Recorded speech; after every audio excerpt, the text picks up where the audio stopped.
সক্রিয় মৌসুমি বায়ুর কারণে পটুয়াখালীতে গত ৪ দিন ধরে থেমে থেমে বৃষ্টি হচ্ছে। বৃহস্পতিবার সকাল ৯টা থেকে শুক্রবার সকাল পর্যন্ত ২৪ ঘন্টায় ৫৫ মিলিমিটার বৃষ্টি হয়েছে জেলায়।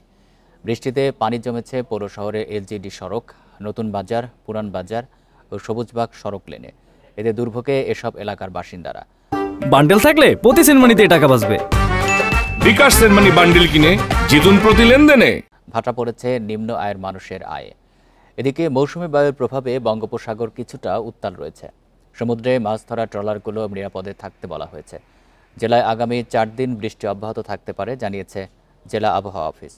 সকাল থেকে বৃষ্টিতে নোয়াখালী শহরের খন্দকার পাড়াসহ কয়েকটি এলাকায় জলাবদ্ধতা সৃষ্টি হয়েছে। ড্রেনেজ ব্যবস্থা না থাকায় এমন অবস্থা বলে অভিযোগ স্থানীয়দের।